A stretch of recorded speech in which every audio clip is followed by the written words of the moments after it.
I binged Baby Reindeer and I am not okay. Hello, darlings. Welcome to Care Off Book. If you're new here, hi, I'm Carolyn. You could call me Care.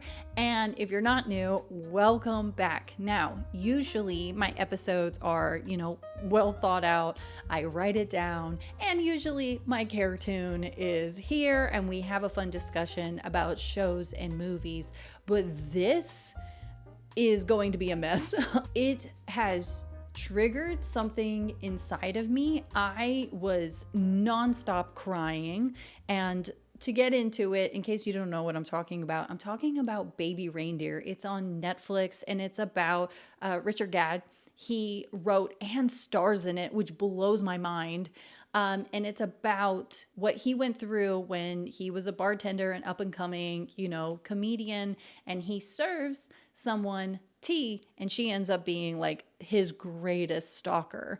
Now, the reason why this show is so interesting because it's not what you typically think. It's not, oh my gosh, stalker is bad and the person being stalked is good and that's it. It's like it really gets into almost the mind frame of the person being stalked and how they're both flawed, and it's just really interesting to watch. I think the thing that Richard Gadd, what he does is he has you coming in where you're like, oh my gosh, this is going to be funny, this is this, and then all of a sudden it takes a really dark turn and then you can't get out because you're like, I signed up, I'm in this. If you are someone that gets triggered by like SA and like sexual violence, anything like that. Spoiler alert, that topic is definitely in this series, and I will do my best to be as delicate as possible.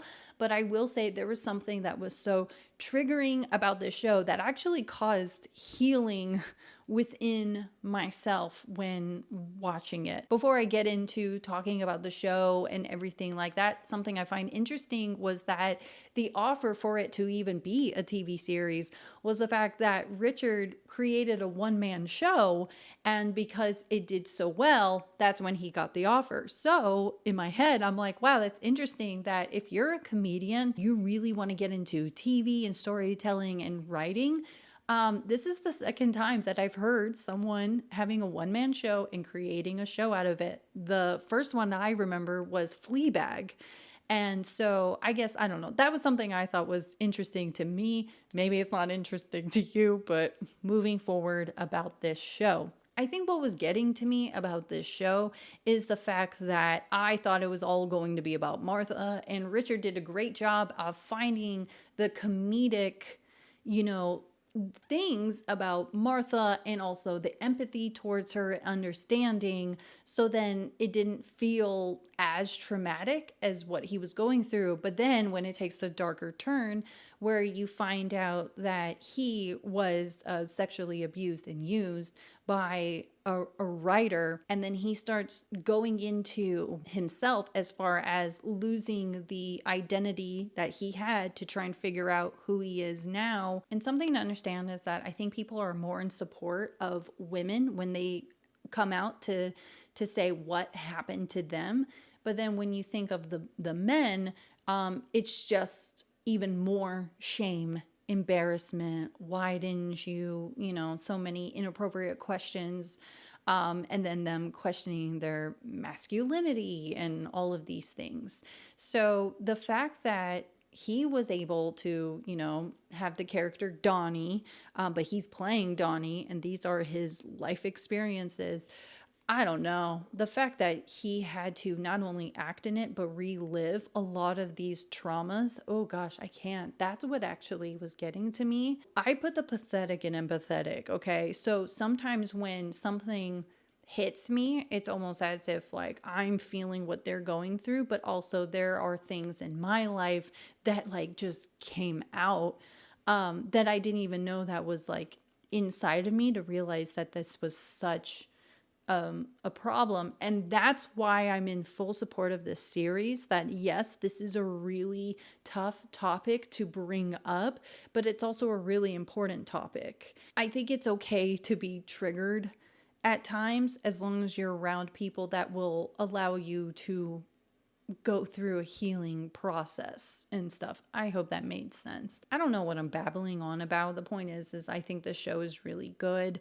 I think that the way that he was able to articulate and showcase what it's like for someone to try to go through their own healing in that moment, but it's so lonely because you don't know who to talk to. And the fact that this guy is so brave to like share that piece of it. Like, even I'm going to put in the description, the making of Baby Reindeer, where it's like he just starts tearing and then I start crying listening to him because he's still going through a lot of healing from that, and then also the guilt of him needing to tell his parents at a certain time.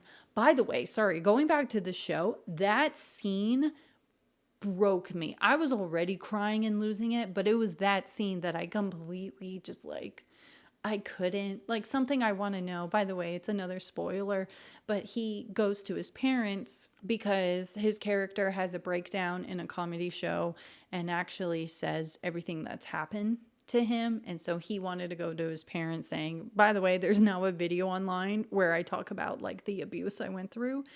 And oh my gosh, I'm going to lose it because it really got to me. His mom is like, okay, we love you. And he's like, let me just like finish it. But his dad, oh my gosh, here we go. His dad, based on the show, we see that he doesn't really hug his son. He's not as emotional. Sorry, I'm just like playing out the scene and whatever. But it gets to the point where he's talking to his parents and his dad says to him, do you think of me as a lesser man? And then because the whole time the mom is talking, he's not saying anything. And then you see him and there's tears in his eyes. And all he says is, I grew up in a Catholic church. And I lost it because the way that we were able to follow Donnie, this is something I actually do want to ask Richard Gadd about, is the way we follow Donnie is we come to understand with his girlfriend at the time, Keely, I think, we understand why he doesn't want her touching him and why intimacy becomes hard for him. And so he starts to want more intimate relationships with trans women. And that's a whole thing in there. This is what I mean, where I'm like, wow, this guy just was like, here's my world. And it's like a lot of topics that people would feel embarrassed about and ashamed about. By the way, side note, Teri, that character, she is the voice of reason. Like, I love her character so much. She was like spot on with a lot of things that he was going through. And I really appreciated like how they wrote her. I enjoyed that character so much. Even when trying to be intimate with Teri, we understand why he's having a tough time because he's not telling anyone what he went through. And then here's someone that he's having feelings for, and then he can't perform or do anything. And we are like, oh no, because Teri is feeling like, oh, it's because I'm trans, it's because I'm this, but because we, the viewer, have been following Donnie to understand like it goes way darker and deeper than that, that if only she knew, she would, be more understanding, but he's not saying anything. But then when we get to the parent scene, something that hit me is the fact that ooh, girl, no! Oh my God, I told you this episode's messy.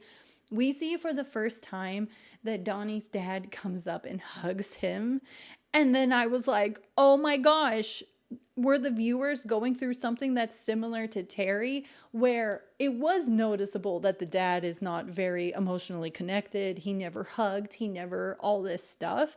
And then by the time he finally did was when he told his truth. And then I was like, oh my gosh, like we're Teri because we didn't think too deeply on that. We just thought, he just doesn't care to be connected or emotional in that sense. And then by the time he, tells us and then he's able to hug his son, I lost it. I was like, wow. So I actually wonder if that was something that Richard was getting at, or if it was more, like we're just going to have him not hug him and then hug him here. Like, maybe I'm thinking too deeply on it, but that's what actually broke me. Okay, that's all I wanted to say about this show. I know that, again, usually I'm much better about articulating and writing the different themes and having a discussion. But listen, I love movies. I love shows. You know, I love musicals. And I think the thing isn't about us being entertained by something. Maybe it is a sense of like sometimes we just want to escape into something. But something I love most about movies and TV shows is the fact that we can learn something about us through experiencing something that's on TV. And that's why I'm always obsessed, always wanting to talk about shows and stuff. Because, yeah, we could talk about the technique and whatever, but sometimes we learn something that helps us and heals us in our own life. And I feel like that's what Baby Reindeer did for me. Do I recommend the show? Yes, I do. But just understand that it goes very dark. And yeah, just know that everything's going to be okay. I guess that's about it. Anyways, darlings, if you like this kind of episode, don't forget to like it. Let me know what your thoughts are. Are you okay? I think that's the main question, because I'm not okay, but I know I'll be getting better. But are you okay? Or were you just watching and you're like, yeah, it's not for me? Love to know. Like I said, don't forget to like and subscribe, and I'll see you in the next video. And yeah, I don't know. Take care, darling.